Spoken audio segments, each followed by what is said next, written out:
Waita and 19 of her fellow warriors follow Hautli and the Loxodon student, Qunit. They were Imperial officers sent to keep the explorers safe, but so far their most dangerous foe was dust. Waita scratched the scarred skin under her eye patch, remembering all she had lost in the war against New Phyrexia. The once comforting jungles of her home is now filled with the ghosts of her fallen comrades. But no matter where she traveled, the threefold sun followed her, watched over her, warmed her when she shivered with old fears. She had sailed with the Brazen Coalition pirates for a year trying to escape the shadows of the war. But now she was back in her old armor, down here in the dark, searching for other people's ghosts.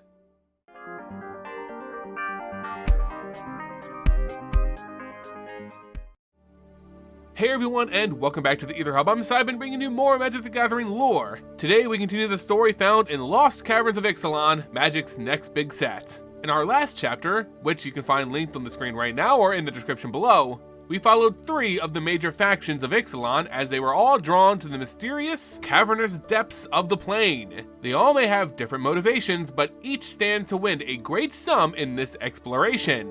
The vampiric Legion of Dusk seek their progenitor, their god, to restore balance to their religion. The Sun Empire, with their dinosaurs, looks for some stability for their people. And the pirates of the Brazen Coalition want to solve a mysterious disease cutting into their profiteering. And still, we have the merfolk of the River Heralds to join them in this mad rush into the Lost Caverns of Ixalan. Let's continue with Chapter 2 of this story, written by Valerie Valdez. And remember, if you're enjoying the content here at the Aether Hub, to consider supporting us by leaving this video a like, sharing it with friends, and becoming a subscriber. Now, let's get back to the lore.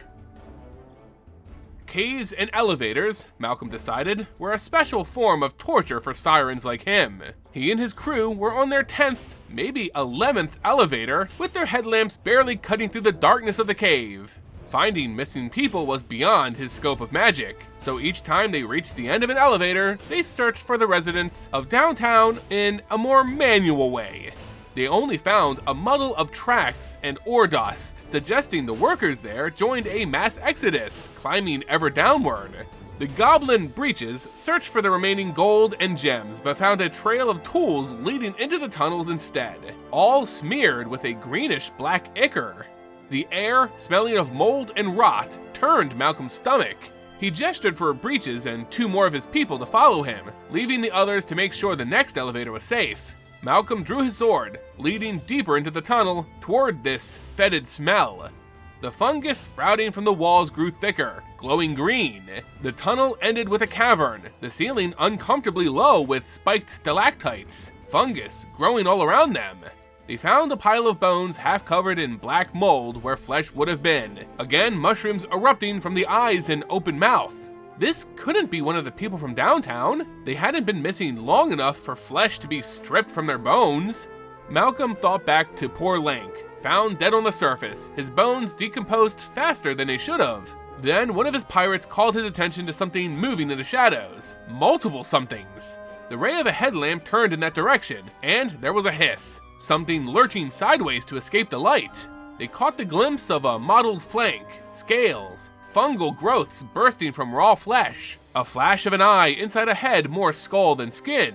A scream to Malcolm's left receded into a side tunnel, then ended with a crunch.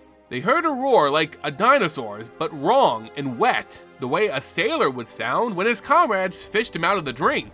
Malcolm's siren senses could hear the others' rapidly increasing heartbeats as someone turned their lamp toward the sound. A monster emerged from the passage, the living corpse of a raptor covered in fungal tentacles, the skin half rotted from its snout. It was more revolting than Lank had been, because it was still alive. Nothing so this decayed should still be skulking around. It moved awkwardly stiff, its broken claws scraping the ground, mushroom-like gills hissing clouds of dust. Not dust, spores. Malcolm shouted for his people to cover their mouths, fumbling for the bandana around his neck.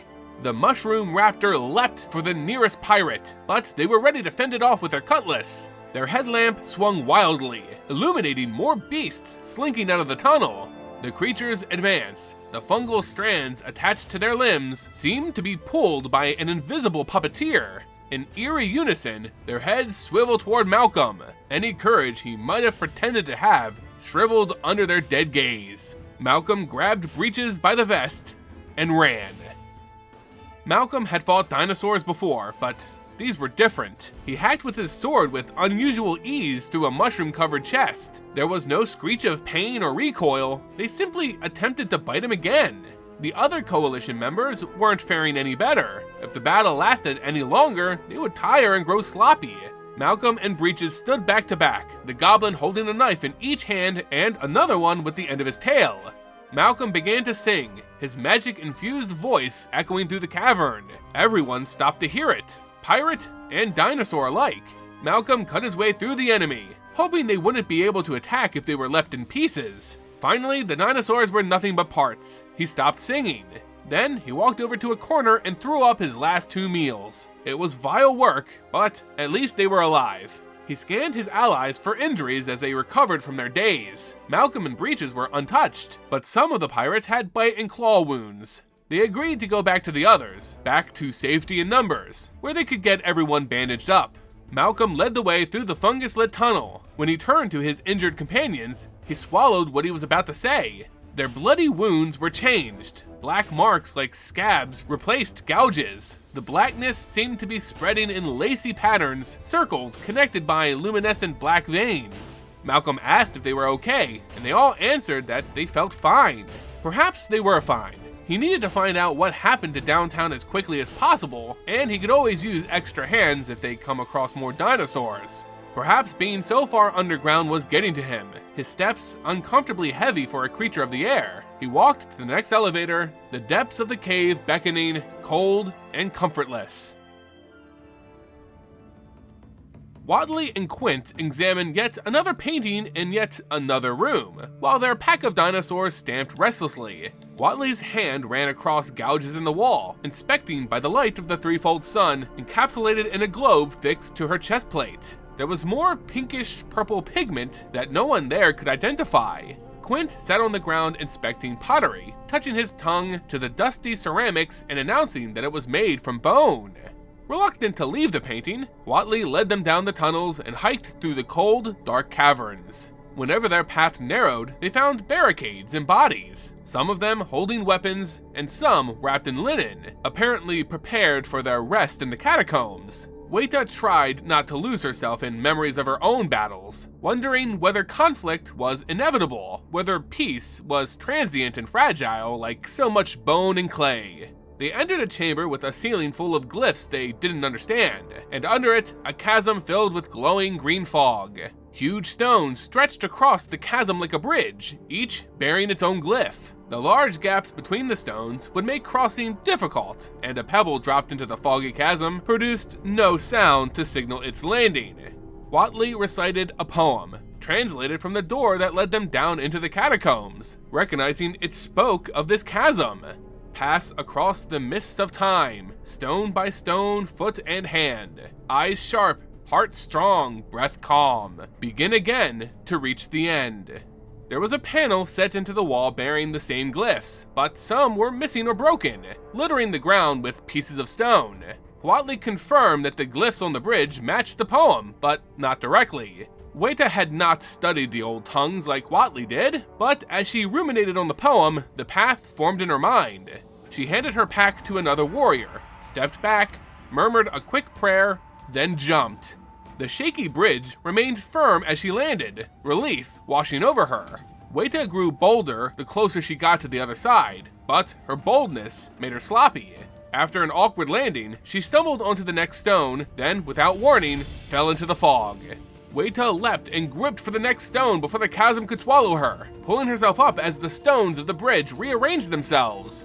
Caparocci, her commanding officer, ran to help her up and led the rest of the way more carefully. Together they reached the other side, finding a panel of glyphs on the wall that matched the bridge.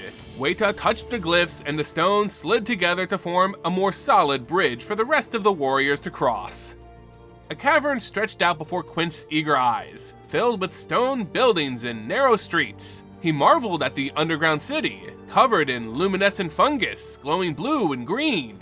The same purple-pink lines they followed on their way here were again etched into the city's central pyramid.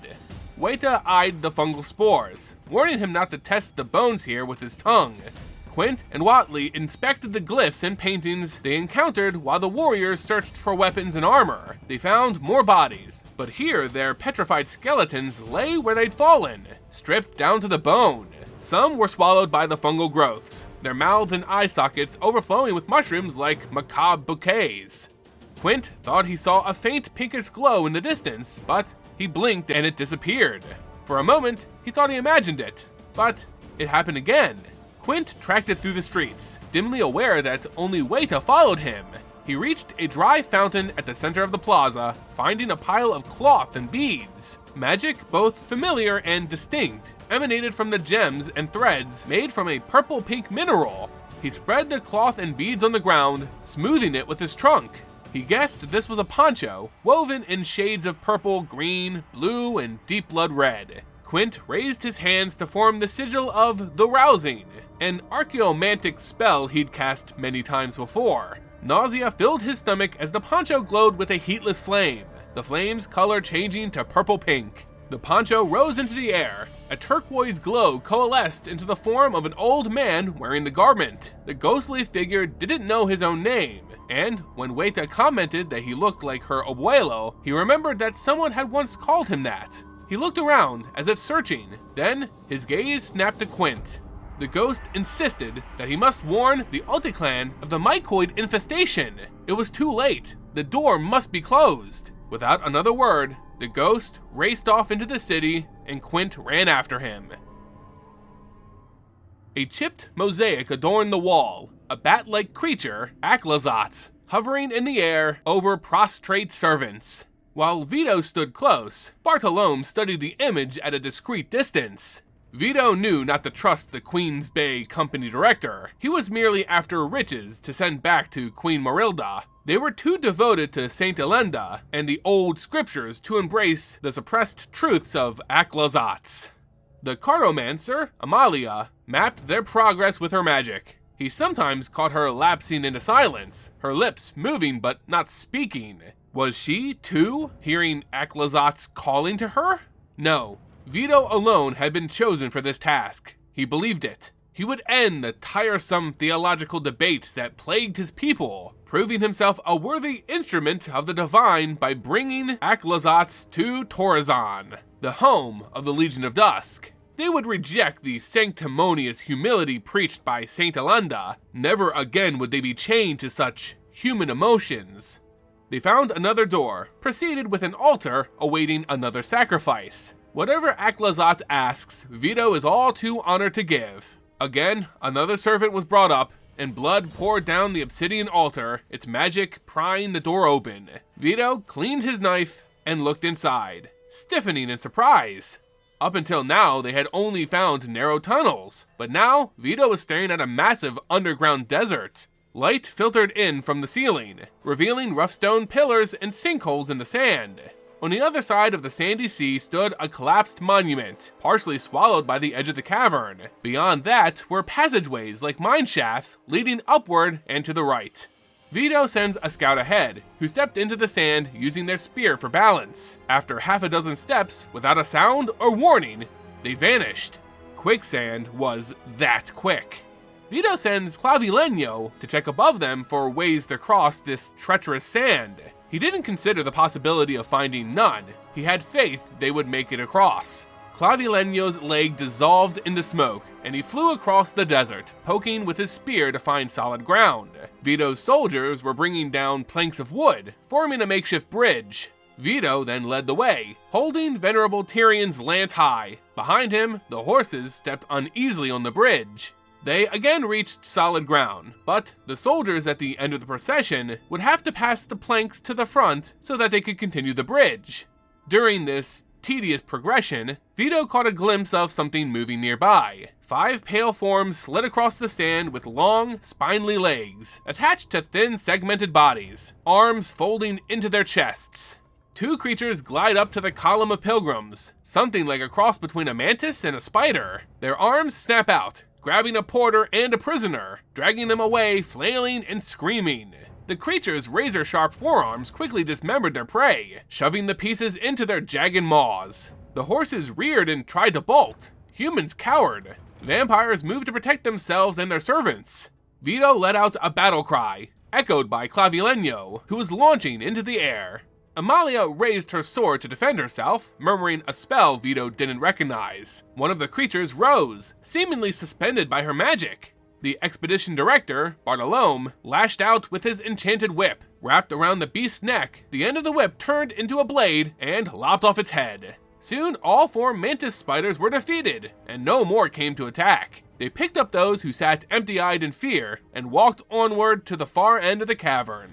They took count of how many they'd lost. Only 6 people and 1 horse. Not too bad. Vito knew that bloodshed is inevitable if they're to assure the glory of Aclazotz is restored. He passes Bartolome to enter a tunnel marked with bat wings, for a moment seeing the director's expression change. No matter, if Bartolome tried to hinder the mission, he would be eliminated. They encountered 3 stone markers since leaving the cavern desert behind. They were taller than Amalia, covered in glyphs, topped with a carving of a snarling maw. She wasn't sure if they were monuments, proclamations, or warnings. An ominous sound echoed around them, reminding Amalia of holy oil being poured in a baptismal font. With her blood, she filled in more of the map, trying to depict all the levels they had descended. They had found the source of the noise, a huge cavern crisscrossed with natural bridges and the thundering fall of lava. Stone buildings had been carved directly into large stalactites and on top of rocky outcroppings. How anyone could reach these without the power of flight, Amalia couldn't imagine. They seemed deserted, but then she saw a figure racing toward them, chased by half a dozen smaller figures. He wore a red and white tunic with a half cape. It looked like branches covered his chest, and he was wielding strange glowing swords that emitted a trail of light. He yelled to the Legion for help as his pursuers came into view. They were like goblins, but tiny and hairless, throwing bone spears at the man. Amalia gripped her sword, ready to help, but Bartolome stopped her. Vito glared and continued on his path, willing to leave the man to his fate. Amalia had to do something, so she retrieved her quill and unfurled the map of the caverns. She traced the line of the bridge the man was crossing, murmuring an incantation and channeling it into her will. With a scratch of her quill, she changed the map and she changed the world. The bridge partially vanished, sending 2 goblins screaming through the sudden gap. More tried to stop running, but their momentum carried them over the edge. Amalia was relieved she could help, until she saw Vito's annoyed expression. The strange man jogged closer, and she could see his skin was tanned like the humans of the Sun Empire, but his ears ended in delicate points. The man landed and bowed, introducing himself as Kellan, and retracting his blades so that he only held hilts of woven twigs. Vito interrupted, urging them on, unwilling to entertain any distractions. Amalia stepped forward to take responsibility for Kellan, still intent on helping this stranger. Vito stared at her in silence before agreeing, insisting that she report anything suspicious to him immediately. Amalia dug in her pack for bandages. She could smell his blood, strange and potent, and gave them to Kellan so he could wrap up his wounds. She tried to explain the expedition to him, unsure about how much she should reveal. They left the light of the roaring lava behind, entering into the terrible promise of darkness.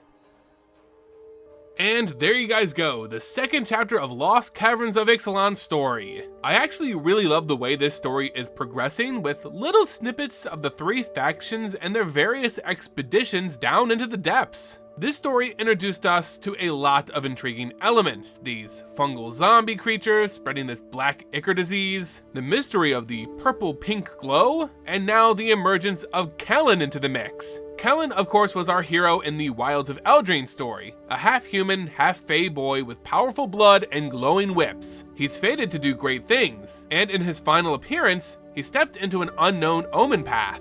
Well, now we know where that omen path led, right into the dark caverns of Ixalan. How he will impact the story is anyone's guess, but since he's not a planeswalker, he's stuck here until another omen path is opened. He's now working with the vampiric Legion of Dusk as they look to uncover their ancient god. And still, we're missing the merfolk of the River Heralds. They better show up soon or they won't get any share of the cavern's great secrets.